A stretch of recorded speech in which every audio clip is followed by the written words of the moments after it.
Hola a todos, bienvenidos a una sesión más de nuestro curso de Filosofía del Lenguaje aquí en el Pensamiento en Llamas. Es un gran honor y un gran placer para mí tenerlos aquí conmigo de nuevo. Y bueno, en esta ocasión vamos a hablar de la filosofía del lenguaje del segundo Wittgenstein, ¿de acuerdo? Y bueno, antes de comenzar, les voy a dejar en la descripción de este video el enlace a la sesión en la que hablamos de la filosofía del lenguaje del primer Wittgenstein. Entonces, ese video puede ser bastante útil para comprender con mayor detalle varias cosas que vamos a comentar en este video. Entonces, yo los invito a todos a que se den una vuelta por ese video, ¿de acuerdo? Y bueno, pues vamos a dar inicio a esta sesión. Como yo les mencionaba en el video en el que hablamos de la filosofía del lenguaje del primer Wittgenstein, cuando nos acercamos a Wittgenstein hay dos líneas de investigación a partir de las cuales podemos comprender el pensamiento de Wittgenstein. La primera se enfoca a analizar rasgos de la vida de Wittgenstein para comprender aspectos muy particulares de su pensamiento, y en la segunda línea se hace a un lado, por así decirlo, la vida de Wittgenstein, su aspecto biográfico, y nada más nos enfocamos al aspecto meramente intelectual que está plasmado en las obras que dejó Wittgenstein, ¿de acuerdo? Entonces, voy a comenzar a comentar varias cosas de la vida de Wittgenstein, en particular del contexto a partir del cual se va a desenvolver y se va a desarrollar lo que se conoce como segundo periodo de pensamiento de Wittgenstein, ¿de acuerdo? Y bueno, antes de profundizar, me gustaría comentar un par de cosas sobre estas divisiones de primer Wittgenstein, segundo Wittgenstein. Miren, estas divisiones no son tajantes ni a rajatabla. Y lo digo porque hay intérpretes como Sir Anthony Kenny que considera que ni siquiera hay algo así como el primer Wittgenstein y el segundo Wittgenstein. Porque, dice Kenny, que lo que siempre preocupó a Wittgenstein con respecto al lenguaje era dilucidar o elucidar esta cuestión que se denomina como lógica del lenguaje, y simplemente en el segundo periodo, lo que se conoce como segundo periodo, lo que hace Wittgenstein es, en lugar de hablar de la lógica del lenguaje, va a hablar de la gramática del lenguaje. Pero siempre la preocupación de Wittgenstein sobre el lenguaje es lógica, en el sentido de pensar cuáles son las condiciones de posibilidad para la significación. Es decir, qué tipo de elementos son necesarios para que nuestras palabras tengan contenido, tengan significado, tengan sentido, etc. Entonces, es por eso que intérpretes como Sir Anthony Kenny no consideran que existe algo así como primer Wittgenstein y segundo Wittgenstein. En la obra de Kenny, la interpretación de Sir Anthony Kenny ha tenido muchísimas objeciones. Esta interpretación la dio particularmente en los 80s. Entonces, de los 80s para acá, ya han pasado al menos 40 años. Entonces, se ha desechado bastante, ha sido bastante criticada esta lectura. Pero pues yo tengo un amigo que se llama Alejandro Ruela, un saludo por si me está viendo, que él está trabajando justo la idea de que sí hay bastantes elementos del Tractatus presentes en las investigaciones filosóficas. Esta obra, en donde se cristaliza, como les mencionaba hace unos instantes, el pensamiento del segundo Wittgenstein. Entonces él trabaja esa tesis, esa idea. A mí me parece bastante interesante. Yo soy de la idea de que sí existen diferentes periodos de pensamiento con respecto a Wittgenstein, y particularmente hay una diferencia pues más o menos tajante con respecto a lo que se conoce como primer Wittgenstein y segundo Wittgenstein, es decir, el Wittgenstein del Tractatus Logico Philosophicus, ¿sí? Si vieron, si vieron la sesión en la que hablamos del Tractatus, recordarán esta super edición facsimilar del Tractatus Lógico Filosóficos. Entonces, yo considero que sí hay una diferencia tajante entre este Wittgenstein y este otro Wittgenstein, ¿no? Pero bueno, en medio de esto que conocemos como primero y segundo Wittgenstein, ocurre algo que se conoce como periodo intermedio de pensamiento.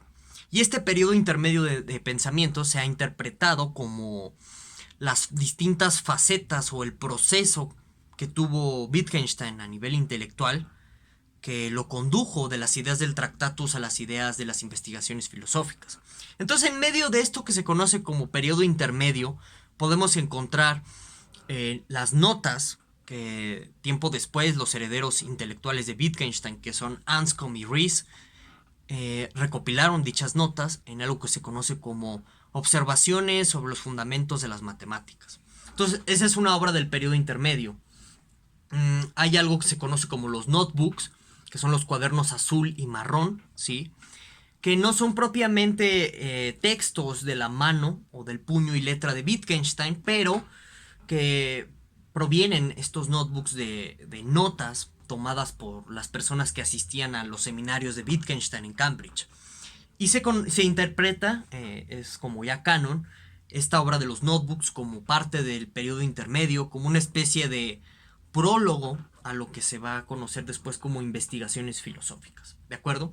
Entonces me gustaría, o bueno, me era importante para mí resaltar estos aspectos con respecto a lo que se conoce como periodo intermedio, primero y segundo Wittgenstein, porque incluso hay personas, yo soy una de ellas, que creen que hay un tercer Wittgenstein y un cuarto Wittgenstein. Y el tercer Wittgenstein está cristalizado en esta obra que escribió Wittgenstein en sus últimos días de vida, que se conoce como Sobre la certeza.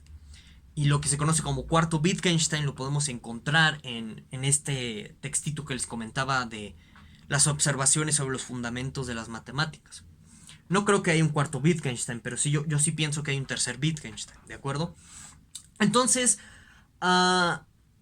hablar de estos periodos de pensamiento de Wittgenstein nos hablan de que Wittgenstein como pensador era un personaje multifacético que siempre estaba en constante indagación con respecto a sus propias tesis, y lo que vamos a encontrar constantemente en las investigaciones filosóficas son señalamientos del propio Wittgenstein diciendo aquí me equivoqué en el Tractatus, por aquí no iba la cuestión, así no va, etcétera, ¿de acuerdo?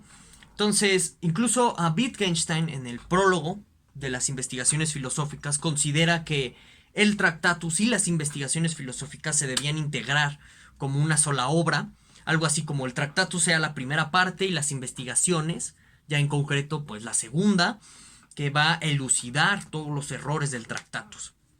Entonces, están estas distintas facetas del periodo de pensamiento de Wittgenstein.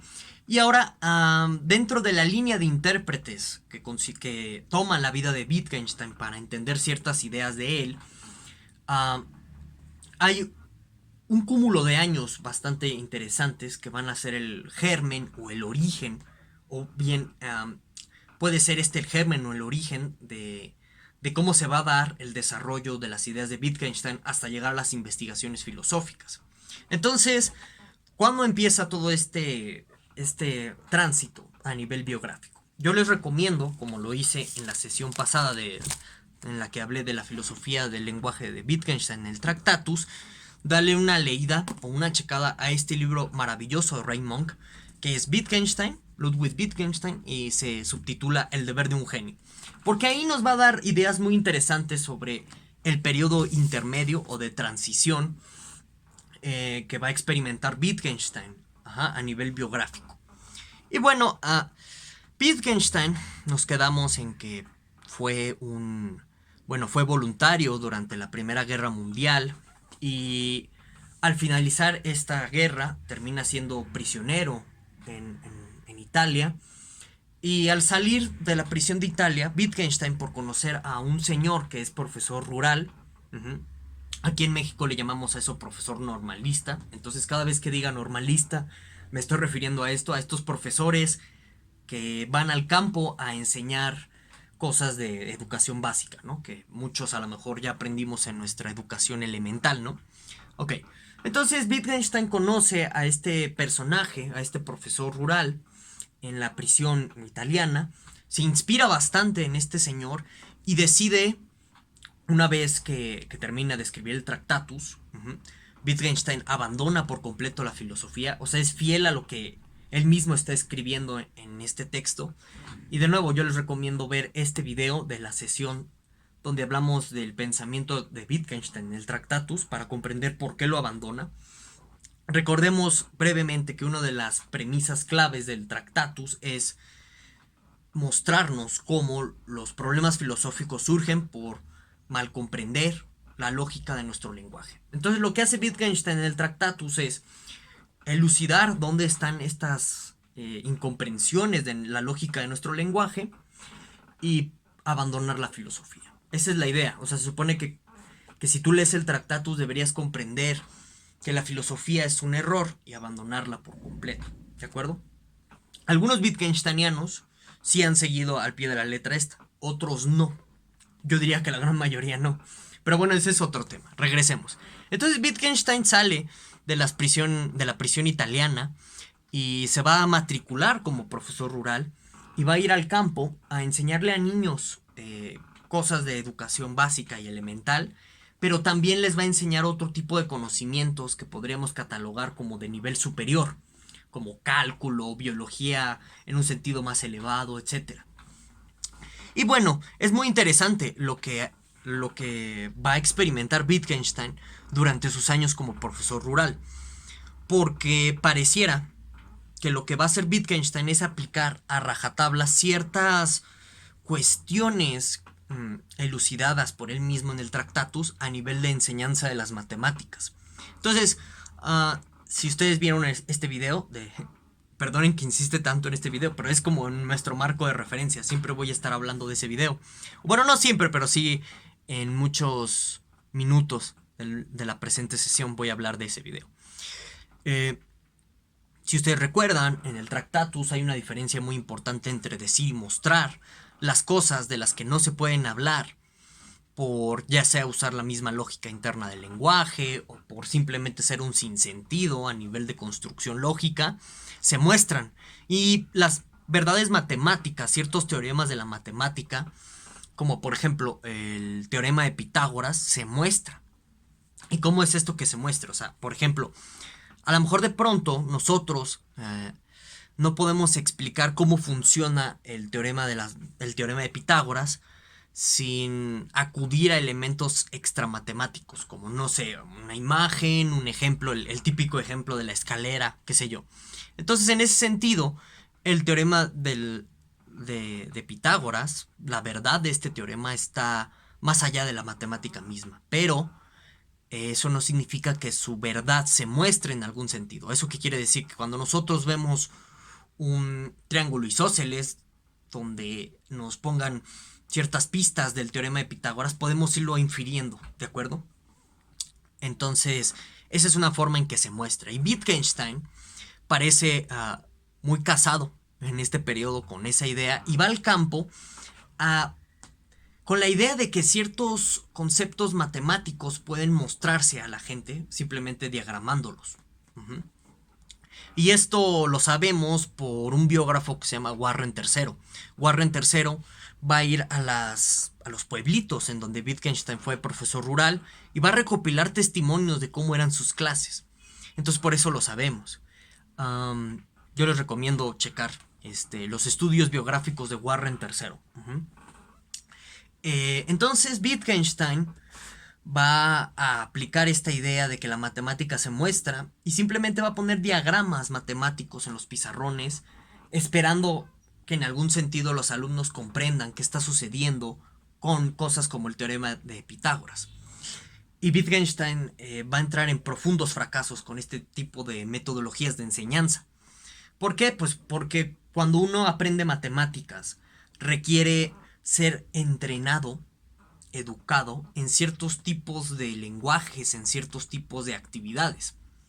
Entonces, es por eso que de pronto un niño, no sé, de prekinder o de educación preescolar no puede comprender ciertos temas de cálculo muy avanzado a nivel universitario. ¿Por qué? Pues porque el universitario que está viendo ciertos temas de cálculo ya maneja un cierto lenguaje y lo más importante es que ya lo sabe aplicar en ciertas actividades, aunque sean académicas, ya la sabe aplicar dentro de esas mismas actividades, cosa que un niño de preescolar no puede. Pero en este periodo de la vida de Wittgenstein no comprende todavía eso. Él cree que el problema de la enseñanza de las matemáticas versa en una cuestión de accesibilidad del lenguaje. Es decir, la gente, si no comprende ciertas cosas de matemáticas, se debe a que hay un impedimento con el lenguaje. El lenguaje no es lo suficientemente claro para que se muestren ciertas verdades matemáticas. Entonces, Wittgenstein con estas ideas trata de aplicar este tipo de metodología de la enseñanza y fracasa rotundamente. De hecho, ya creo que es muy conocido, muy popular que Wittgenstein se llegaba a sobrepasar con los niños y los golpeaba de una forma indiscriminada. Imagínense, ¿no? Ya para la época que era normal golpear niños, se decía que Wittgenstein se sobrepasaba, imagínense qué tipo de golpizas. Entonces, con este tipo de metodologías, Wittgenstein entra en una profunda frustración y se da cuenta que probablemente haya ciertas ideas erróneas en el Tractatus. Y elucida a tal grado Wittgenstein la relación entre prácticas y significado, es decir, cómo el lenguaje va a adquirir significado a partir de qué actividades realicemos, que Wittgenstein va a construir un diccionario muy interesante para niños rurales. La intención de ese diccionario es explicar ciertos conceptos sofisticados a partir del lenguaje coloquial de los alumnos, pero más que nada a partir de las actividades que desempeñan estos alumnos. Yo les recomiendo buscar ese diccionario que elaboró Wittgenstein como profesor rural, ya en los últimos años como profesor rural, al principio no, porque las definiciones que da ese diccionario apelan constantemente como a ejemplos cotidianos y más que nada a prácticas que realizan las personas del campo. Entonces, un ejemplo, ¿no? Burdo. Por ejemplo, si en el diccionario aparecía algo así como el principio de flotación de Arquímedes, en el cual se explica que si un objeto se sumerge en un fluido, en un líquido, va a recibir un impulso ascendente y por eso flota. Wittgenstein trataba de explicar estas cosas con actividades muy coloquiales, como mira, cuando tú te vas a la bañera y pones el patito de hule en el agua y lo sumerges y ves que flota hacia arriba, ese es el principio de flotación de Arquímedes. Entonces tiene ese tipo de definiciones.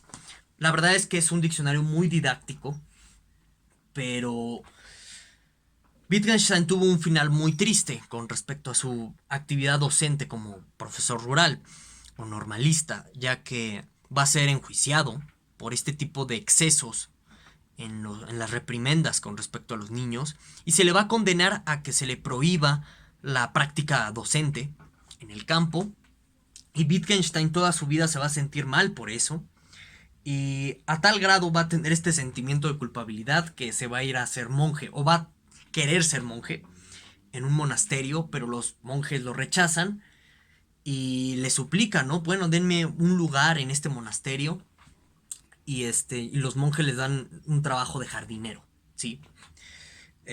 Para este entonces este trabajo es gratuito, lo desempeña sin cobrar, pero los monjes le ofrecen a cambio pues un lugar donde dormir y una que otra comida al día. Y Wittgenstein se sentía feliz con eso, o bueno, al menos no feliz, pero sentía que estaba como expiando ciertas penitencias y ciertos errores que había cometido como profesor rural. Entonces, esa es la línea biográfica, donde nos explican la transición entre primer Wittgenstein y segundo Wittgenstein a partir de sus experiencias como profesor docente, que ya acabamos de ilustrar. Ahora, dentro de esta línea biográfica también se explica la transición entre primer y segundo Wittgenstein por el contacto que tuvo Wittgenstein con el Círculo de Viena. Cuando Wittgenstein andaba de profesor rural, que es más o menos de 1920 me parece hasta 1926-27, pues el Tractatus de Wittgenstein ya se había hecho famoso entre los círculos académicos. Pero Wittgenstein ignoraba en muchos sentidos esa fama. De pronto con su vida como profesor rural perdió contacto con Bertrand Russell, ahí por problemas personales que nadie sinceramente entiende muy bien. Quizás sean diferencias de corte místicas, es decir, por la noción de mística que manejaba Wittgenstein y por la noción de mística que manejaba Russell, muy cercana al positivismo, a la idea de progreso científico, que pues esta idea menosprecia a la mística y entonces Wittgenstein no le gustaba eso y por eso el distanciamiento. Ok, entonces, cuando el Círculo de Viena, en lo que se conoce como su fase no pública, de esto hablamos en la sesión anterior, entonces yo creo que también te voy a dejar el enlace a la descripción de ese video para que veas la influencia de Wittgenstein en el Círculo de Viena, que la expliqué ahí, creo de una forma bastante extendida, entonces te recomiendo que veas ese video. Bueno, Entonces, cuando el Círculo de Viena comienza a leer el Tractatus, pues se inspira bastante en él y contactan a Wittgenstein, lo logran localizar e incluso invitan a Wittgenstein a varias sesiones del Círculo de Viena, pero Wittgenstein entra en un profundo desacuerdo por cómo están interpretando el Tractatus, el Círculo de Viena, particularmente con Rudolf Carnap, que consideraba a Wittgenstein le estaba robando ideas. Y ya expliqué eso en el video de la sesión anterior, de que parece que sí le estaba robando ideas. Bueno, y esto de la relación entre el Círculo de Viena y Wittgenstein lo explica muy bien Ray Monk. Entonces, de nuevo, este libro es bastante recomendable por si quieres echarle un vistazo a esa relación. Bueno, entonces, con este contacto, Wittgenstein comienza a tener muchos problemas con el Círculo de Viena, hasta que rompe definitivamente con ellos y se aleja por completo. Algunos consideran que es gracias a este desacuerdo que tiene Wittgenstein con las lecturas que dieron del Tractatus, que fue que le permitió a Wittgenstein darse cuenta de los errores del mismo Tractatus, y eso lo inspiró a seguir investigando sobre el lenguaje. Entonces, esas son las dos como principales explicaciones que se dan a nivel biográfico de por qué Wittgenstein va a regresar a la filosofía en 1929. Porque, como les comentaba, Wittgenstein ya era bastante famoso. Y entonces le pidieron a Russell y a Maynard Keyes, que es amigo de Wittgenstein, el cual se va a convertir en ministro de Economía de Londres, bueno, del Reino Unido. Es una persona muy importante. Cuando le empiezan a pedir a Russell y a Maynard Keyes que traigan a Wittgenstein, diferentes alumnos del Trinity College, particularmente de Cambridge, pues Maynard Keyes va a buscar a Wittgenstein y curiosamente acepta. Wittgenstein dice, sí, pues voy a volver a Cambridge. Entonces, esto va a ser en 1929. Y aquí la gran cuestión es por qué Wittgenstein dijo que sí. Y por eso están estas dos explicaciones a nivel biográfico. Uno, porque en su experiencia rural, Wittgenstein se dio cuenta que el Tractatus estaba mal. Y por eso va a regresar a Cambridge a seguir investigando sobre el lenguaje.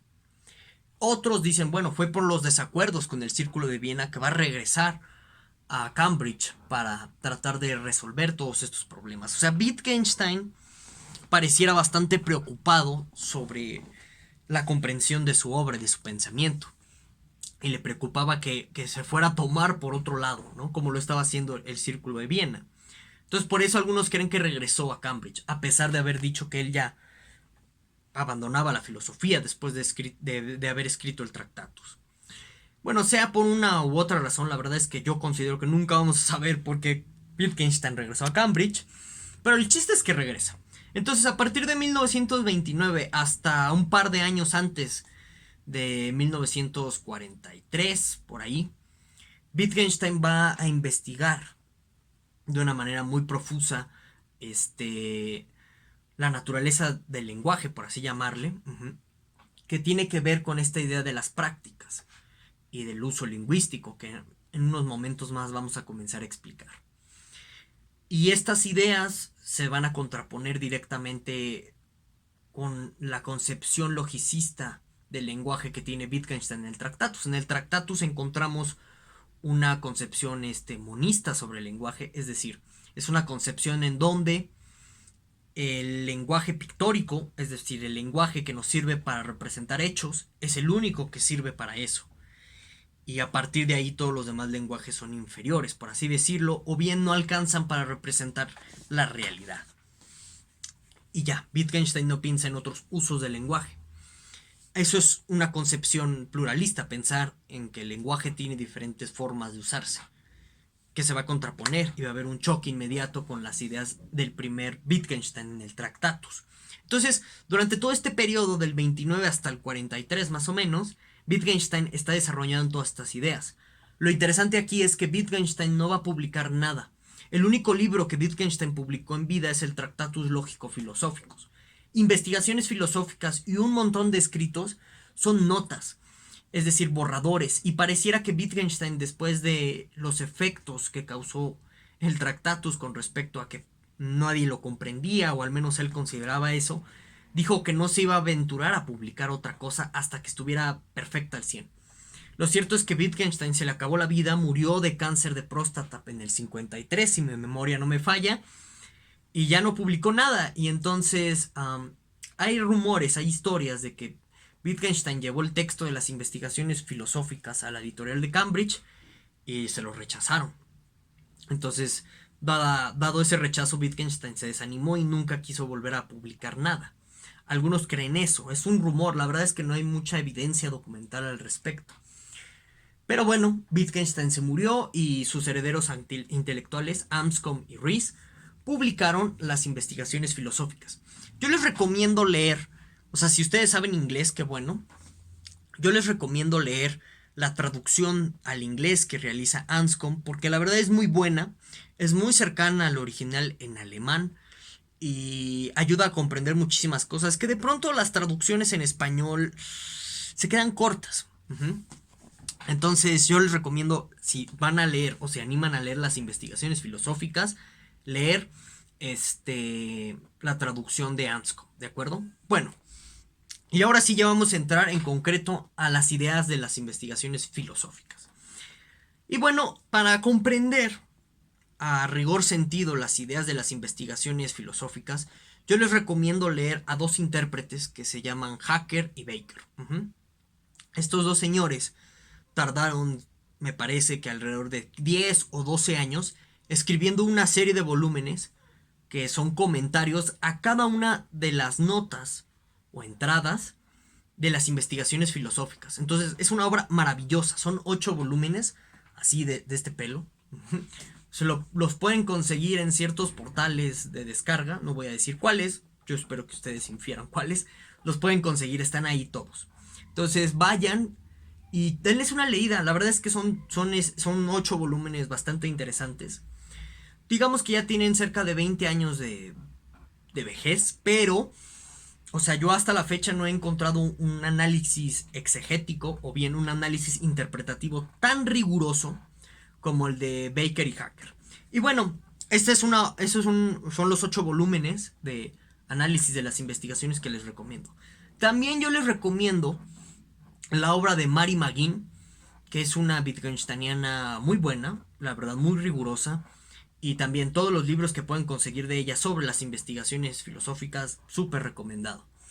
También yo les recomiendo, para lo que vamos a hablar ahorita, un librito de Baker y Hacker que se conoce como, bueno, que se llama o se traduciría como Escepticismo y seguir una regla, o Escepticismo y el seguimiento de una regla, en inglés. Ese libro es muy bueno porque es una refutación bastante sólida a la lectura que va a dar Saul Kripke a las investigaciones filosóficas, particularmente al problema de seguir una regla, que en unos momentos más lo vamos a explicar. Entonces, yo personalmente, o sea, yo les recomiendo sí leer a Kripke cuando se vayan a enfrentar o cuando ustedes gusten entender el problema de seguir una regla, pero que sea una lectura súper complementaria y súper en segundo término, ¿de acuerdo? O sea, primero lean a Baker y Hacker y a Mary McGinn, y ya si ustedes gustan lean a Saul Kripke, porque la verdad es que Kripke sí hizo un desastre con la lectura de las investigaciones filosóficas. Entonces, tómenla en cuenta esa interpretación, pero nada más, como les digo, en segundo término. Y bueno, vamos a comenzar a explicar varias nociones elementales de las investigaciones filosóficas, ¿no? La verdad es que, o sea, a mí, yo me podría aventar así un comentario por cada pasaje, pero pues no acabamos, ¿no? El video se hace 10 horas y no. Entonces, como yo les mencionaba en el video de la sesión del primer Wittgenstein, hay una intuición, por así llamarle, que permanece a lo largo de todos los periodos de pensamiento de Wittgenstein. Y esta intuición es que los problemas filosóficos surgen por malentender el lenguaje, por malentender su uso o por malentender la lógica del lenguaje. Entonces, en el primer Wittgenstein se va a decir que los problemas filosóficos surgen por malentender la lógica del lenguaje, mientras que en el segundo Wittgenstein se va a decir que surgen a raíz de malentender los usos del lenguaje y particularmente la gramática del lenguaje. Y ahorita vamos a explicar qué es eso de la gramática del lenguaje, ¿de acuerdo? Entonces,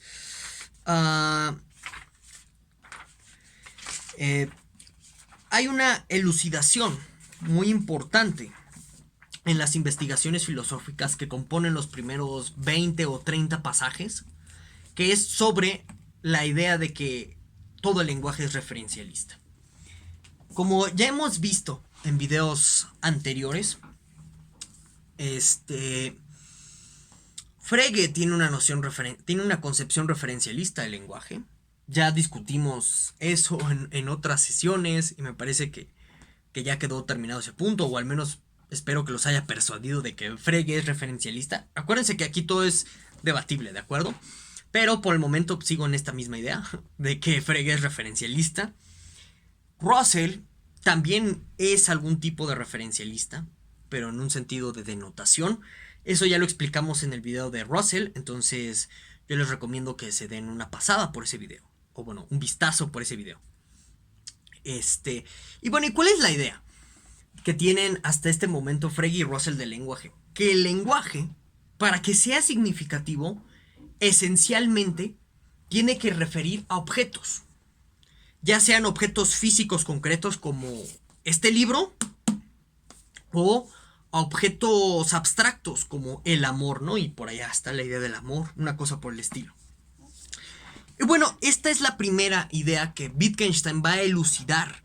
Y con elucidar, aquí siempre nos vamos a referir con eliminar mediante una observación de cómo está operando el lenguaje. Eso quiere decir elucidar. Esta idea Wittgenstein la va a elucidar en los primeros 20-25 pasajes de las investigaciones filosóficas, más o menos. Y comienzan las investigaciones filosóficas con un pasaje de San Agustín que está en las Confesiones, ¿no? Y es muy interesante este pasaje, porque en este pasaje que cita Wittgenstein en las investigaciones, habla como San Agustín supuestamente aprendió el significado de las palabras, ¿no? Entonces dice San Agustín, no, pues yo cuando era niño recuerdo que yo veía a mis padres hablar y señalar cosas, y de esta forma yo aprendí a hablar. Entonces Wittgenstein comienza cuestionando esa idea. Dices, ¿es en serio? O sea, un bebé, por ejemplo, podría aprender así el significado de las palabras. Y la elucidación sobre el significado de las palabras nos va a arrojar, en estos primeros 20 pasajes, dos nociones elementales de las investigaciones filosóficas. Entonces vamos por partes. Wittgenstein se da cuenta que un bebé o un niño bastante pequeño no podría aprender así el lenguaje. ¿Por qué no? Porque de entrada necesitaría comprender este bebé cómo el señalar objetos funciona como una manera de fijar referencias. Es decir, un bebé, para que pueda comprender que, por ejemplo, libro y lo señalo, tiene que dominar una técnica en el lenguaje. Es decir, ¿y cuál es esta técnica? La técnica de señalar objetos. Y en las investigaciones surge la cuestión, bueno, pero ¿y qué no? El señalar objetos es una cuestión, vamos a decirlo así, de comprensión natural en el ser humano. Y dice Wittgenstein, pues es que parece que no. Por ejemplo, a ver, si yo apunto ahorita a ustedes a la cámara y digo, esta cámara, ¿qué estoy señalando exactamente? ¿Estoy señalando la lente? ¿Estoy señalando el trípode? ¿Estoy señalando la pantalla? ¿Qué estoy señalando para decir que ese objeto señalado se llama cámara? Es decir, la ostentación, que es este acto de estar señalando para fijar referentes en las palabras, es bastante compleja y no es una cosa que se pueda como comprender de manera natural. Requiere todo un procedimiento o un proceso de aprendizaje a partir del cual sepamos qué se está señalando cuando apuntamos un objeto. Por ejemplo, aquí en el fondo del video, ¿no? Se ven algunos libros. Entonces yo digo, eso se llama libro. ¿Qué es eso? ¿Me estoy refiriendo a las hojas? ¿Me estoy refiriendo a los lomos? ¿Me estoy refiriendo como al pedestalito este? ¿A qué me estoy refiriendo? Entonces, de primera entrada, un bebé no podría comprender a qué se está refiriendo alguien cuando señala objetos a pesar de que diga libro y esto. ¿Por qué? Porque no se es claro o es muy ambiguo cómo se está fijando la referencia. Entonces Wittgenstein se da cuenta, para que nosotros podamos comprender cómo se fijan referencias de los nombres, necesitamos una actividad. y necesitamos estar inmersos en esas actividades y necesitamos ser educados en esas actividades. ¿Y aquí qué significa ser educado? En las investigaciones la palabra es adiestrado. Pues básicamente significa que mediante ensayo y error, nuestras autoridades lingüísticas, en este caso serían nuestros padres, nos van corrigiendo. Entonces, si yo digo de pronto, a ver, ¿no? O sea, supongamos que mis padres me dicen libro y señalan este objeto, y yo digo, libro es la pasta, me dicen, no, libro es todo. Y de esta forma yo voy aprendiendo que en la acción o en el acto de señalar hay ciertas prácticas muy concretas que nos permiten fijar referencias. Entonces, dice Wittgenstein, lo que está describiendo San Agustín no es que sea falso, simplemente está es una visión bastante limitada sobre cómo se fijan referencias de las palabras, ¿de acuerdo? Ahora, esta idea del referencialismo que les comentaba de Frege y Russell, ¿no? De que todo el lenguaje es referencial, Wittgenstein la va a elucidar de una manera, a mi consideración, muy bella, ¿no? Por ejemplo, pone en un pasaje las interjecciones, ¿no? Como ay, auxilio, fuego, no, este tipo de cosas. ¿A qué están refiriendo concretamente? O sea, tú dirías que hay un objeto al que refieren y algunos te van a decir, sí, mira, hay como una especie de contenido mental por ahí flotando en el aire al cual está refiriendo. Y dice Wittgenstein, hay una explicación más sencilla a esto, que es simplemente estas palabras no refieren, sirven para expresar sentimientos. Entonces dice Wittgenstein, hay un uso referencial del lenguaje claramente cuando nombramos cosas como, por ejemplo, le enseñamos a un extranjero español, le decimos, esto se llama libro. Ese es un uso referencial del lenguaje. Pero hay un uso exclamativo del lenguaje como ay, auxilio, agua, fuego, etc. Que no están refiriendo a nada. Ahí el lenguaje tiene otra función, ¿sí? Entonces, Wittgenstein comienza a elucidar que dependiendo de ciertas prácticas o ciertas actividades que desempeñamos, ¿sí? Como les mencioné cuando hablábamos de la experiencia como profesor rural de Wittgenstein, a partir de ciertas actividades, nuestro lenguaje va a adquirir un uso diferente y en consecuencia un significado diferente. Entonces aquí, en el segundo Wittgenstein, el significado se determina por el uso. Y el significado es uso completamente. O sea, no hay significados acontextuales aquí. O sea, para que tú comprendas el significado de una palabra, te tienes que ir a la actividad en concreto. Y yo les pongo un ejemplo, ¿no? La palabra trascendental. Bueno, en filosofía significa una cosa muy particular, ¿sí? Y eso es por ciertas actividades que hemos tenido como estudiantes de filosofía o como profesores de filosofía, que consisten en enseñar a Kant, ¿sí? Y esa actividad tiene un montón de estándares y reglas y ordenamientos sociales para ir fijando el significado de trascendental a partir de las prácticas. Y esas prácticas le van a dar un uso particular a trascendental. Pero si ustedes se dan cuenta, en otros medios o en otros contextos, trascendental se usa para hablar de cosas muy importantes y elevadas. Por ejemplo, estaba oyendo en la mañana, ¿no? En la televisión, ¿no? Que pues el COVID ha sido un evento trascendental en la historia de la humanidad. Y entonces lo que quieren decir con eso, no, pues es un evento que ha sido muy importante. Y usan así esa palabra. Y la pregunta es, bueno, ¿y quién está en un error? ¿El que está en el medio diciendo trascendental? No. O el filósofo que está usando así esa palabra. No, pues ninguno de los dos, son dos usos diferentes del lenguaje, ¿de acuerdo? Y aquí la clave para hacer análisis wittgensteinianos a partir de las investigaciones filosóficas es irte a las prácticas, para comprender el uso lingüístico y así saber el significado de las palabras, ¿de acuerdo? Ok, entonces, Wittgenstein comienza a darse cuenta de esto en los primeros 20 pasajes, ¿no? O sea, y con ello se va a sustituir la noción de un lenguaje referencialista por un lenguaje que vamos a llamarlo así praxiológico, en el sentido de que todo el lenguaje depende su significado a partir de las actividades dentro de las cuales se va a usar ese lenguaje, ¿de acuerdo? Y así, el lenguaje referencialista va a ocupar nada más pues una pequeña fracción, un uso particular del lenguaje. No es todo el lenguaje. Ok. Y esta concepción va a romper de inmediato con la concepción de Frege y Russell del lenguaje. Y también con ciertas concepciones de la filosofía analítica contemporánea, de las cuales vamos a hablar en el próximo video o en la próxima sesión. Ok. Entonces, esa es una noción muy importante. El significado es uso.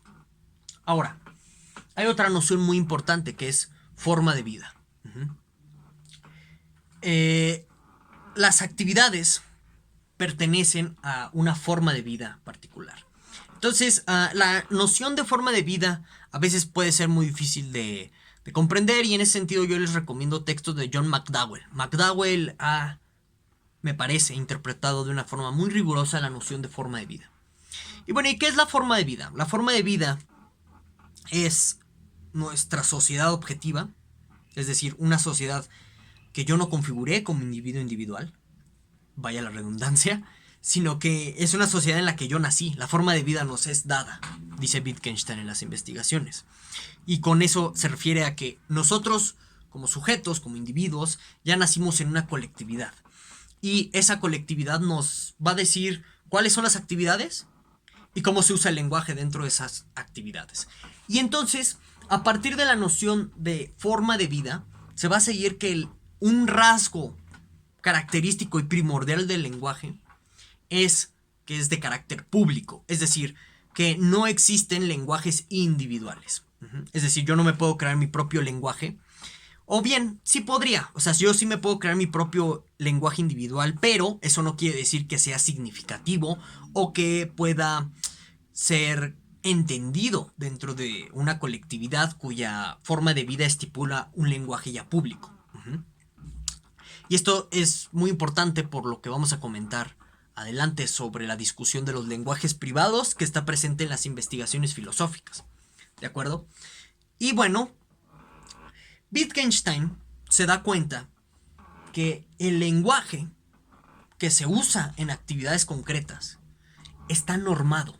Es decir, tiene ciertas reglas a partir de las cuales se permiten decir ciertas cosas, a partir de las cuales no se permite decir ciertas cosas, en el sentido de que si tú dices ciertas cosas que no están permitidas dentro de las reglas del lenguaje, pues no estás hablando dentro de este lenguaje compartido por una colectividad, y por tanto lo que dices es asignificativo. O es un sinsentido, o no viene al caso, ¿de acuerdo? Entonces Wittgenstein hace la analogía entre el juego de ajedrez y el lenguaje, y dice, el lenguaje es un juego, es como un juego, porque tú tienes ciertos elementos, que esto es análogo a las piezas del ajedrez, y las piezas del ajedrez ya tienen reglas sobre cómo moverse. Entonces, por ejemplo, si en el ajedrez tú no mueves el caballo en forma de L, ya no estás jugando ajedrez. Lo mismo sucede con el lenguaje. Vamos a ponerle con el español. El español es un juego. Y si tú utilizas las palabras de una forma no convencional, vamos a decirlo, o sea, que tú utilizas sol, vamos a llamarlo así. Si tú le llamas a esto sol, estás moviendo esta pieza del lenguaje, la palabra sol, de una forma incorrecta, indebida, según las reglas del español, porque esto no se llama sol, esto es un libro.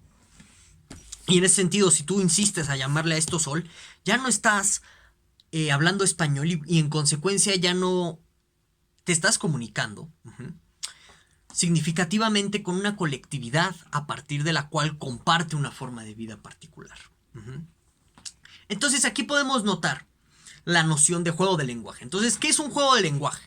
Es un conjunto, vamos a llamarlo así, más o menos organizado, donde tú encuentras unas reglas que te dictan cómo debes usar el lenguaje, ¿de acuerdo? Entonces, donde hay reglas del lenguaje podemos localizar juegos de lenguaje.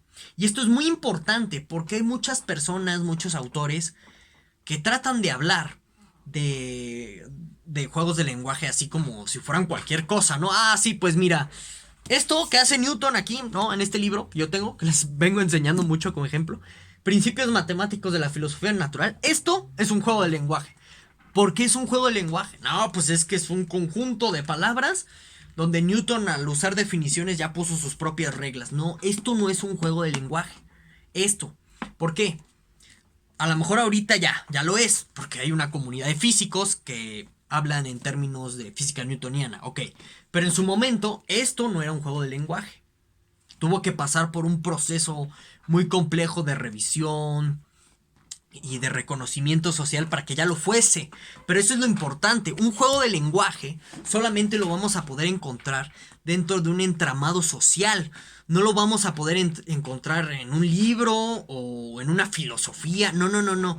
Tiene que haber una comunidad que se exprese en esos términos. Y al final del video les voy a decir, en términos, por ejemplo, de un señor que fue alumno de Wittgenstein, Norman Malcolm, si la filosofía es o no un juego de lenguaje. Voy a decirles varias cosas ahí al respecto. Entonces, en el mundo del derecho, hay un juego de lenguaje del derecho porque hay una comunidad de abogados que usa una terminología semejante para desempeñar ciertas actividades dentro de los litigios, dentro de la actividad misma del abogado, ¿de acuerdo? Y de esta forma, tú vas a ir localizando juegos de lenguaje. Por eso quiero ser muy enfático en ese punto. Así encuentras juegos de lenguaje. Tiene que haber un entramado social en donde se usen palabras de cierta forma. ¿Sí? Y así encuentras un significado público del lenguaje. Y hablas de un juego de lenguaje. Y bueno, a estas reglas del lenguaje que norman el uso lingüístico, Wittgenstein le llama gramática. La gramática, ¿sí?, se entiende en dos sentidos. O sea, hay dos gramáticas en las investigaciones filosóficas. Una gramática superficial, que es, vamos a decirlo así, como las reglas de la RAE, como ciertos convencionalismos que tú podrías estipular con respecto a los acentos, por ejemplo, esto de solo y solo sin acento. Esos son convencionalismos. Pero hay algo que se conoce como la gramática profunda del lenguaje. Y esa gramática profunda del lenguaje tiene que ver con el uso. El uso, en el pensamiento del segundo Wittgenstein, nos va a dictar cuáles son las reglas. Entonces, esto es algo muy importante porque algunas personas han interpretado la noción de gramática como un aspecto puramente normativo. Es decir, como si tú tuvieras los 10 mandamientos acá, ¿no?, del lenguaje, y el lenguaje por acá, y tú vas con tus tablas, ¿no? Y así no se habla, pasa un tablazo, no. La gramática profunda, que es la realmente importante, la que va a dictar el uso y por lo tanto el significado, se encuentra en la descripción de las actividades. O sea, tú encuentras la gramática profunda del lenguaje hasta que tú describes las actividades. En este sentido no existe algo así como la gramática con mayúsculas en abstracto, así, ni tampoco puedes hablar tú de la gramática profunda sin que hagas un análisis antropológico, sociológico de una comunidad y que estudies todas sus prácticas, todas sus costumbres, y de tal forma o de tal suerte que todo esto te permita hablar de la gramática profunda de esa comunidad que usa el lenguaje de cierta forma, es decir, que tiene un juego de lenguaje muy común y muy particular. Entonces, por eso se suele hablar de que en las investigaciones filosóficas hay una antropología wittgensteiniana. Y es verdad, Wittgenstein está invitando aquí, el segundo Wittgenstein, a que vayas a las actividades en concreto. Que no estés dando definiciones abstractas de nada. Y en este sentido, Wittgenstein no cree en definiciones universales sobre el lenguaje. Y aquí aparece una noción muy bonita que se conoce como parentesco de familia. ¿Qué es el parentesco de familia? Cuando tú ves dos juegos de lenguaje similares, pero no iguales. ¿Y por qué no puedes afirmar que son iguales? Porque cada juego de lenguaje tiene un uso particular y concreto. Entonces vamos a poner un ejemplo de parentesco de familia con los juegos de mesa. Pensemos en las damas chinas y en el ajedrez. Son parecidos. ¿En qué? A lo mejor en ciertos movimientos, a lo mejor en que su tablero es cuadriculado. Entonces tienen un parentesco de familia. A lo mejor de pronto tú no sabes exactamente cuál es el parentesco. En este caso sí, ¿no? Pues mira, el tablero es cuadriculado. Pero gracias a ese parentesco, tú no puedes afirmar que sean idénticos el ajedrez y las damas chinas. Entonces son juegos similares, emparentados. Y Wittgenstein usa una metáfora muy bonita. Cuando tú comparas juegos de lenguaje, es como si compararas miembros de una familia. No sabes exactamente qué es lo que los asemeja, pero guardan cierto parentescos. A lo mejor en las facciones, en la forma de hablar, en la forma de comportarse, hay parentescos. Y así los juegos de lenguaje. Si piensas en el español como un juego de lenguaje, y vean, es una cosa igual de abstracta, ¿no? Porque el español, nada más aquí en México, ¿no? El español que se habla en la colonia Doctores, por ejemplo, no es el mismo español que se habla en la colonia Narvarte. Es un español muy particular. Entonces, pero hay parentescos entre estos dos españoles. Y ese parentesco es lo que nos puede permitir hablar del español como un lenguaje en común por los mexicanos, por la Ciudad de México. Pero siempre que hablemos así hay que tener en cuenta que es algo que se está infiriendo a partir de semejanzas. No es que estemos diciendo que sean idénticos o iguales. Y gracias a esta noción de parentescos de familia, tus estudios antropológicos con respecto a los usos del lenguaje te van a permitir dar definiciones por parentesco, por semejanzas, por analogía. Son definiciones más débiles, por supuesto, que una definición universal, pero son definiciones que de pronto son más cuidadosas, son más rigurosas, porque están estudiando casos particulares, casos particulares, casos concretos. ¿De acuerdo? Ok. Entonces, digamos que esas son las nociones básicas o elementales de las investigaciones filosóficas. Y aquí es donde surge una interpretación que yo sostengo, que tiene Baker y Hacker, que es la del Wittgenstein metodológico. O sea, lo que hace Wittgenstein en las investigaciones no es teoría sobre el lenguaje. Lo que trata de hacer Wittgenstein es construir ciertas nociones conceptuales para que tú puedas comprender el lenguaje, para que tú lo puedas analizar. Y entonces por eso es bastante común en las investigaciones como encontrarte metáforas, como que encontrarte analogías constantemente con juegos de mesa, etcétera. ¿Por qué? Porque este tipo de semejanzas te permiten a ti encontrar elementos conceptuales muy ricos y muy rigurosos, que te van a servir como herramientas metodológicas para analizar el lenguaje a posteriori. Ok. Ahora bien, vamos a entrar en algo que se conoce como el problema de seguir una regla, que Kripke le llamó paradoja, pero no hay tal paradoja, y vamos a ver por qué no hay tal paradoja. Vamos a plantear el problema. El problema comienza particularmente a partir del pasaje 198 de las investigaciones filosóficas y tradicionalmente se termina en el 201, pero se extiende y sigue, puede llegar hasta el 210 en algunos autores, con otros autores puede llegar hasta el 220, ¿de acuerdo? Bueno, entonces, ¿cuál es el problema de seguir una regla? ¿O qué tiene de seguir una regla? Bueno, las reglas, como no tenemos una gramática universal que nos dicte cómo se pueden configurar los propios usos del lenguaje ni nada, lo que tenemos son reglas particulares. Entonces, el problema de seguir una regla se da por la interpretación. Entonces, por ejemplo, en el 201 de las investigaciones filosóficas, ustedes pueden encontrar lo que Baker y Hacker denomina el resumen de la paradoja de seguir una regla. Paradoja entre comillas, Miren ustedes.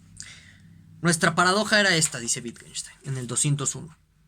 Parecería que una regla no puede determinar ningún modo de actuación porque todo modo de actuar puede hacerse concordar con la regla. Entonces, ¿esto qué quiere decir? Pensemos en nuestros usos del lenguaje. Estamos hablando del lenguaje, no hay que perder de vista eso. Entonces, supongamos que a esto yo le llamo sol. Oye, ¿por qué? Bueno, es que mira, yo le puedo dar a este uso del lenguaje, sol, para referirme a este objeto. Yo puedo asociarle una regla particular tal que hace correcto el uso del lenguaje. Y lo puedo justificar diciendo, es que pertenece a otro juego de lenguaje esa regla.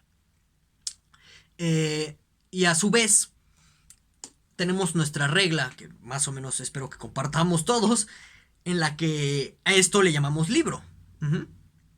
Entonces, esa regla nos dicta un uso correcto dentro de cierto juego de lenguaje. Entonces, tenemos dos cursos de acción. Sol, o sea, el uso particular de la palabra sol para hablar de esto.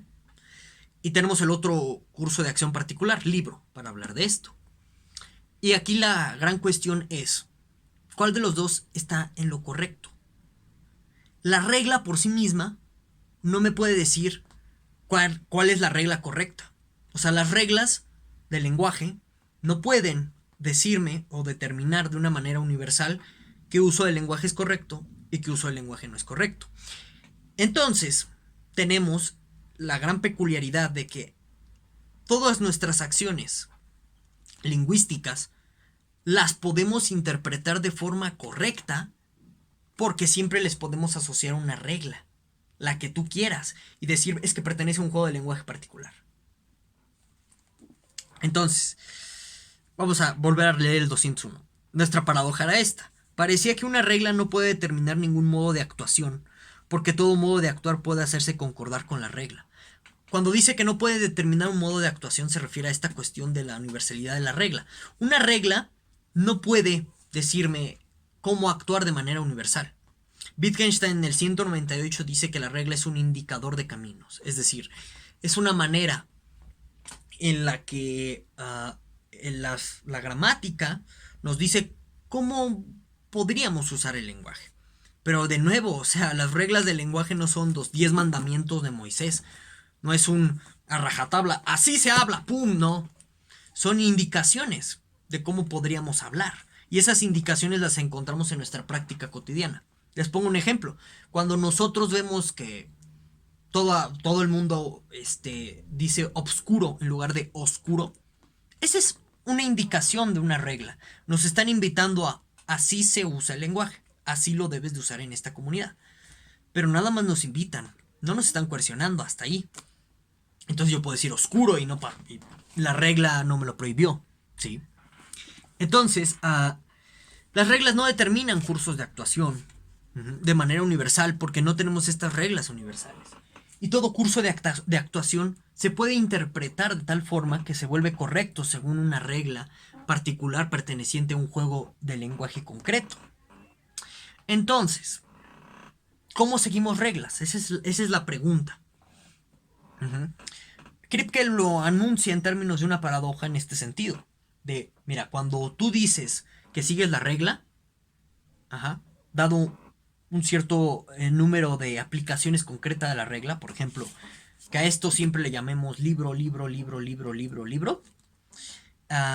de pronto, a lo mejor este objeto varía en el tiempo, a lo mejor se le cae una pasta, y si yo le digo libro, parece que ya estoy aplicando una regla diferente. ¿Por qué? Porque el objeto cambió.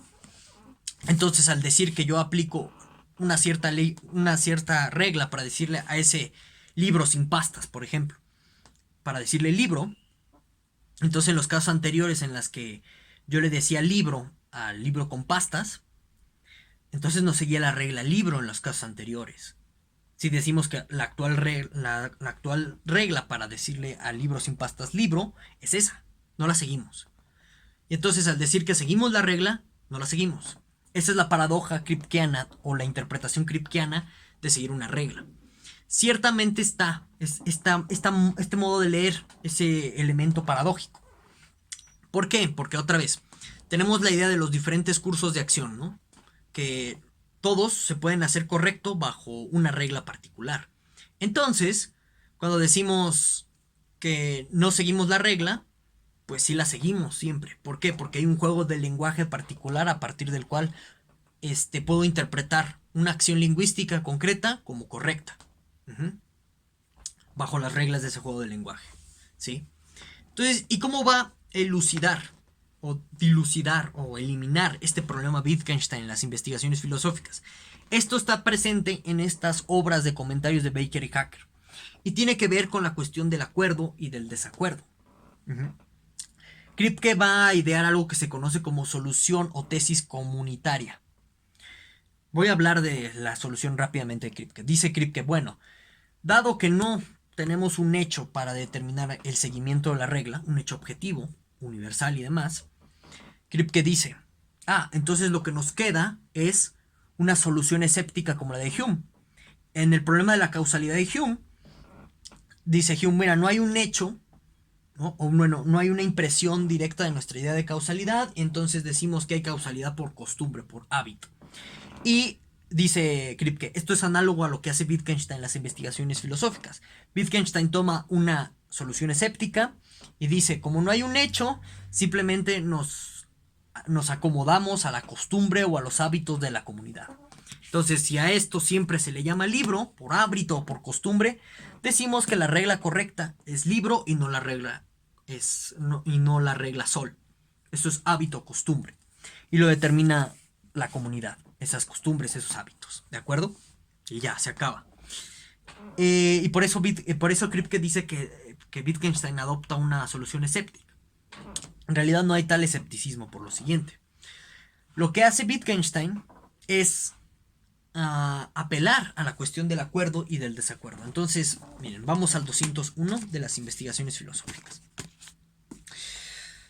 Vamos a leer todo el 201. Nuestra paradoja era esta. Parecería que una regla no puede determinar ningún modo de actuación, porque todo modo de actuar puede hacerse concordar con la regla. La respuesta fue, si cada modo de actuar puede hacerse concordar con la regla, entonces también puede hacerse concordar con su contravención o su contrario. Es decir, que si todo curso de acción, esta es la primera premisa, si todo curso de acción puedo hacerlo concordar con un seguimiento cualquiera de una regla tal que ese curso de acción siempre va a ser correcto, también puedo hacer lo contrario. Es decir que cualquier curso de acción no se ciña bajo ninguna regla posible. ¿Por qué? Porque en un cierto juego de lenguaje particular, esa aplicación concreta del uso de esta palabra no se sigue bajo las reglas de un juego de lenguaje particular. Y decir, nadie sigue las reglas bajo cierto juego de lenguaje. Se puede aplicar la contraria, ¿de acuerdo? Si hay algo que no comprendan del problema de seguir una regla, los invito a que me lo digan en la caja de comentarios de aquí abajo, y en la próxima sesión abordamos con mayor detalle y énfasis el problema de seguir una regla, ¿eh? No pasa nada. Bueno, entonces sigamos leyendo el 201. Dice, la respuesta fue, si cada modo de actuar puede hacerse concordar con la regla, entonces también puede hacerse concordar con su contravención. De donde resulta que aquí no habría ni concordancia ni contravención. Que hay ahí un malentendido se muestra ya en que en este razonamiento damos una interpretación tras otra, como si cada uno nos contestase al menos por un momento, hasta que pensamos en otra interpretación que aparece detrás de ella. Con ello mostramos que hay una concepción de lo que es una regla que no es una interpretación, sino que se manifiesta de caso en caso de aplicación en lo que llamamos seguir una regla y en lo que llamamos contravenirla. De ahí que existe una inclinación a decir toda acción de acuerdo con la regla es una interpretación, pero solamente debe llamarse interpretación a esto, sustituir una expresión de la regla por otra. Entonces, ¿qué hace Wittgenstein? Primero vamos a elucidar qué es interpretar algo, ¿no? O sea, y Wittgenstein dice, cuando tú interpretas una cosa, lo que haces es, o sea, cuando interpretas un lenguaje en términos de otro lenguaje, lo que haces es traducir símbolos. Entonces, por ejemplo, ¿qué estoy haciendo yo cuando estoy explicando todas las ideas de Wittgenstein? Lo que hago es, agarro el lenguaje a partir del cual Wittgenstein expresó sus ideas, y lo que yo intento hacer con ustedes al interpretarlo es traducir estas ideas a un lenguaje accesible por todo el mundo. Eso es interpretar. Un acto de traducir. Entonces, dice Wittgenstein, ese es el primer malentendido que tenemos con respecto a que cualquier curso de acción puede interpretarse de tal forma que puedes hacerle concordar una regla. La interpretación no es eso. Interpretar es traducir unos símbolos de una cosa a otra. Y esto nos dice que, por ejemplo, si nosotros quisiéramos interpretar un curso de acción particular, tal que siempre fuese correcto bajo seguir una regla particular y concreta, lo que estamos haciendo ahí realmente es traducir este acto correcto en términos de otra regla. Es decir, cuando decimos, no, es que sabes que el uso de sol es correcto porque la regla lo dicta, lo que estamos haciendo ahí al interpretar este curso de acción es interpretarlo de tal forma que lo traducimos a un curso de acción ya correcto. Entonces, analicemos qué estamos haciendo cuando decimos, este libro se llama Sol. Bueno, lo que estás haciendo ahí es explicar por qué esta aplicación concreta de Sol es correcta en términos del lenguaje, en términos del juego de lenguaje de origen, a partir del cual decirle a esto Sol es incorrecto. Es decir, me estás explicando en otros términos por qué esta cosa que llamamos libro también se llama Sol. Así lo estás incorporando ese uso particular de Sol, al uso del juego de lenguaje ya establecido en donde esto se llama libro. No estás, de hecho, introduciendo una regla nueva. Simplemente estás traduciendo reglas de una regla a otra. Nada más, lo único que estás haciendo es cambiarle el nombre al libro. Pero en realidad el uso es el mismo. ¿Por qué? Porque el libro y Sol se están usando para hablar de esto. Y recordemos, la gramática profunda ¿de qué nos habla? Del uso lingüístico, no de las palabras. Entonces, cuando nosotros interpretamos, dice Wittgenstein, estamos haciendo un acto de traducción de unos símbolos a otro, o de un lenguaje a otro. Nada más, pero el contenido permanece intacto. Esto es muy interesante. Porque, por ejemplo, pensemos en lo que hace un traductor. O sea, alguien que traduce un texto del inglés al español. No está variando, o sea, si está haciendo una traducción buena, no está variando el significado de las cosas en el lenguaje original. Lo que está haciendo simplemente es cambiar el lenguaje, cambiar los símbolos a nuestra simbología, a nuestro lenguaje para que nosotros podamos entenderlo. Pero el contenido permanece intacto. De igual forma, cuando tú dices que en un curso de acción lo puedes interpretar de diferente manera tal que la regla, siempre le puedes asociar una regla correcta, lo que estás haciendo es interpretar una regla en términos de otra, es decir, traducirla. Entonces traduces la regla del uso de la palabra libro para hablar de esto, la traduces a la regla del uso de Sol para hablar de esto. Pero vean, el uso sigue intacto. Tanto libro como Sol se siguen usando para referir a esto. Y gramaticalmente hablando, en su sentido profundo, permanece intacto. No has cambiado eso. Solamente cambiaste el simbolito con el cual te estás refiriendo al libro. ¿De acuerdo? Que es libro y Sol. Nada más eso, pero el uso sigue intacto. Es por eso que, por ejemplo, si de pronto nos encontráramos con una persona que dice, oye, pásame el Sol. ¿Cuál Sol? Y dice, sabemos que está pidiendo que le pasemos el libro. Y es porque el uso lingüístico de la palabra, el uso lingüístico para referirnos a este objeto permaneció intacto. Nada más cambiaste la palabra, pero no cambió nada. Entonces, ese es el primer paso que hace Wittgenstein para disolver el problema de seguir una regla. Es decir, la interpretación no es eso. No es asociar diferentes reglas, es traducir una regla de otra, porque cuando interpretamos hacemos eso, traducimos cosas. Traducimos cosas que no es más que cambiar la simbología de un lenguaje a otro, pero el contenido permanece intacto. Ok. Ahora, otra cosa que hace, ven que habla de acuerdo y desacuerdo, es, si nosotros trivialmente dijéramos que todo se da, o sea, que todo se sigue con la regla, no tendría sentido el desacuerdo lingüístico. O sea, por ejemplo, si nosotros aceptáramos esta concepción de que no, pues sabes que en la práctica todo uso del lenguaje es correcto porque yo le puedo asociar una regla que lo vuelve correcto, no tendría caso discutir sobre el significado de las palabras o las discusiones que de pronto se generan por desacuerdo en las definiciones. No tendría caso. Y eso es algo que sucede constantemente en nuestra cotidianidad.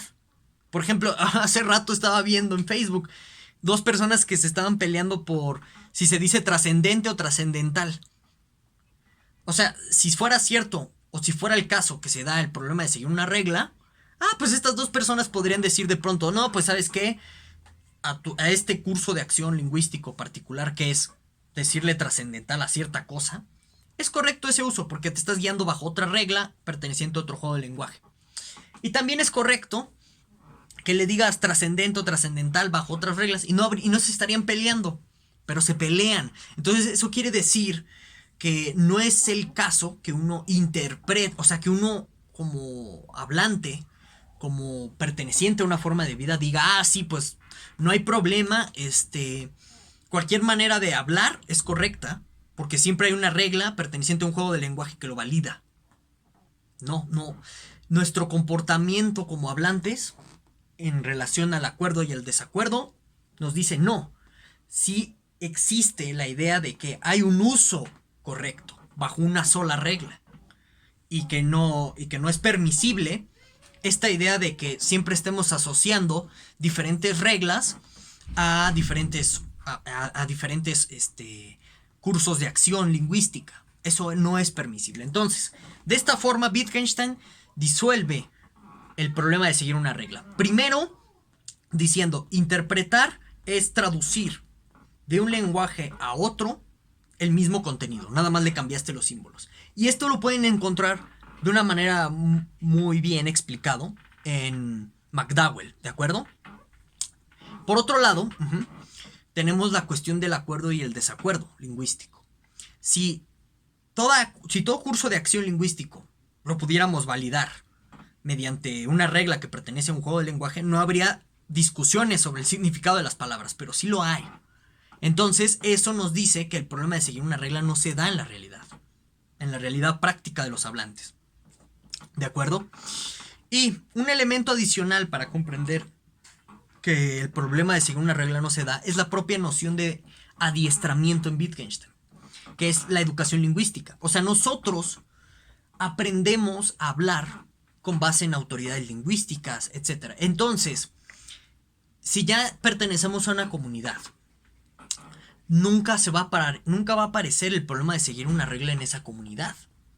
¿Por qué? Porque nosotros ya fuimos educados en el uso de un lenguaje, ¿sí? Y en este sentido, ya fuimos adiestrados en la regla, ya no la podemos sacar, salvo que nos pase algún problema cognitivo y olvidemos hablar, ese tipo de cosas. Pero pues si tú ya llevas mucho tiempo en una comunidad hablando, siendo medianamente funcional, sabiéndote mover dentro de esa comunidad, nunca se va a presentar el problema de seguir una regla. ¿Por qué? Porque ya tienes una educación que te dice, oye, no, esto se llama libro, no le puedes decir sol, o no se le dice sol. E incluso eso te da un parámetro objetivo. O sea, nuestra educación lingüística nos da un parámetro objetivo para decirle a alguien dentro de la comunidad, no está siguiendo la regla.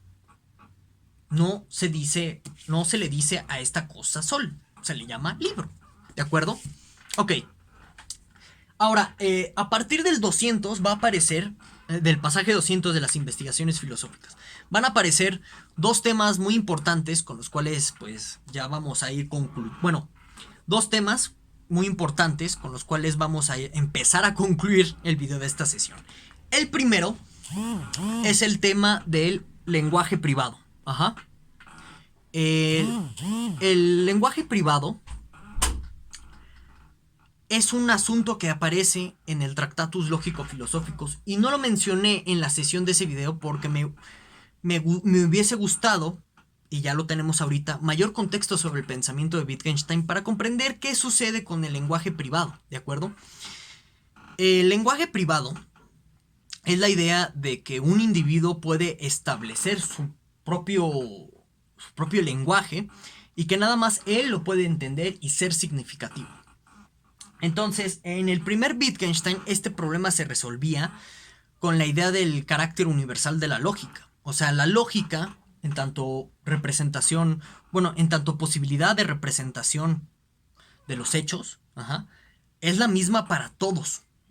Entonces, si tú hablas de los hechos, esa misma lógica se tiene que preservar.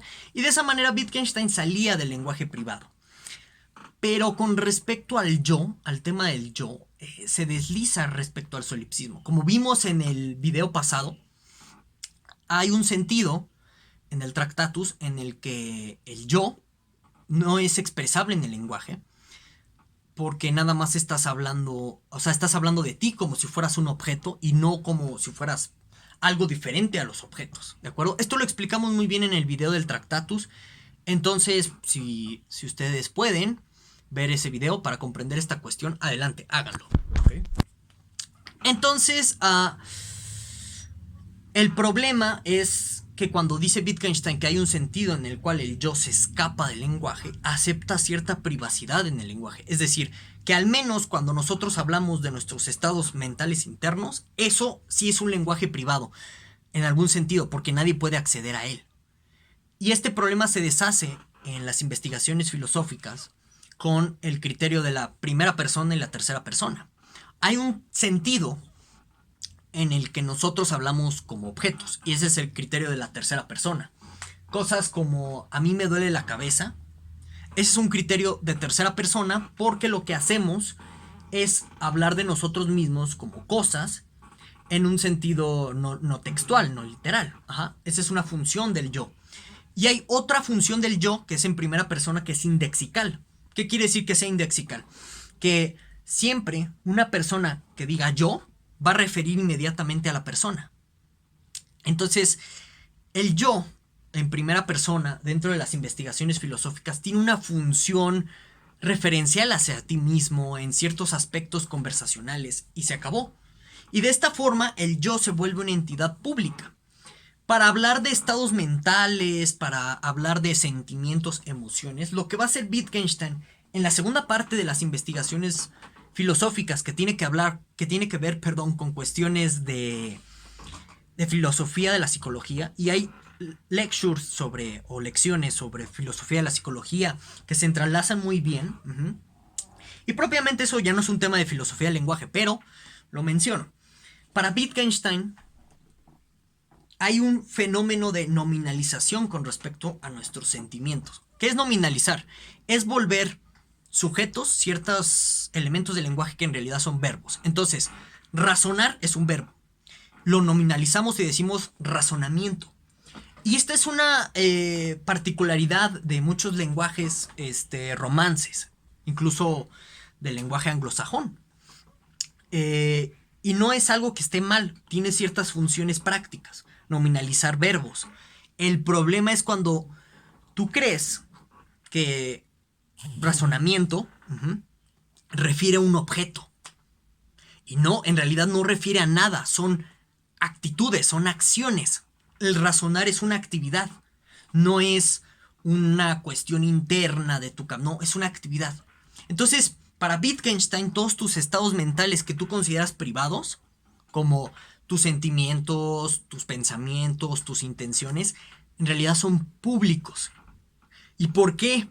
Porque en tanto que son verbos y refieren a actividades, ¿sí?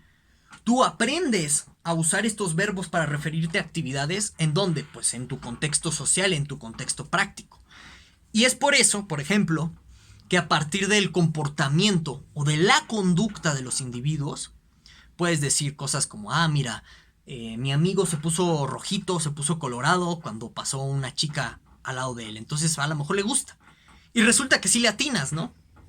Entonces, gracias a que nuestros sentimientos, nuestras emociones y nuestras intenciones son conductas, podemos entender los sentimientos de otras personas y saber cuando están enojadas, cuando están tristes, cuando están alegres, cuando están felices.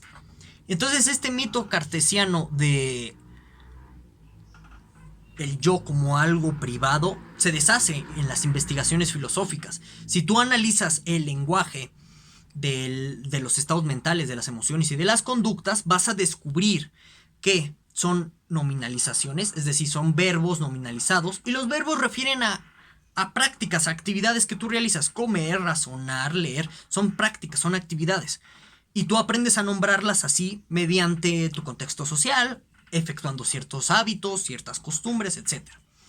Y de esta forma, en Wittgenstein, las intenciones, los sentimientos y los pensamientos se vuelven conductas. Y es por eso que algunas personas han llegado a denominar a Wittgenstein un conductista. Eso es tema de otro costal, harina de otro costal, pero nada más lo menciono para que lo tengan en el radar. Ahora, y ya para cerrar este video, vamos a hablar de la crítica filosófica que se da a partir de las investigaciones filosóficas. Si tú analizas tu lenguaje y analizas tus usos, vas a encontrar que los problemas filosóficos se basan en malentender los usos del lenguaje. Y simplemente tú puedes ver esto de entrada porque Wittgenstein tiene una concepción no universalista del lenguaje. Y si se dan cuenta, las preguntas filosóficas de entrada tienen una pretensión de universalidad. O sea, quieren saber qué es el conocimiento, por ejemplo, en todo contexto, en toda cultura, o sea, de una manera contextual, de una manera universalista. Al menos tradicionalmente así se entiende. Y pues cuando tú adoptas una concepción del lenguaje como uso, como prácticas, se va por completo.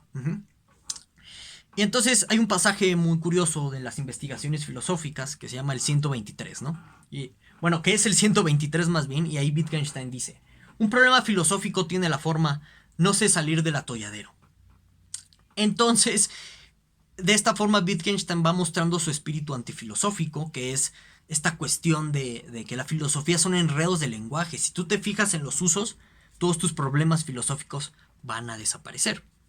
Eso yo se los dejo abierto a su criterio, porque hay personas, intérpretes, que consideran no es una clausura de la filosofía. Bueno, no hay una clausura de la filosofía en las investigaciones, sino que se propone hacer una gramática filosófica, es decir, elucidar conceptos filosóficos a partir de los juegos del lenguaje. De acuerdo, pero si ustedes se dan cuenta, pareciera que lo que ya hacemos más, y no está bien, yo al contrario, creo que ese es el camino, si no correcto, al menos más cercano para empezar a estudiar conceptos. Lo que hacemos es analizar prácticas, costumbres, y eso parece más antropología y sociología que filosofía.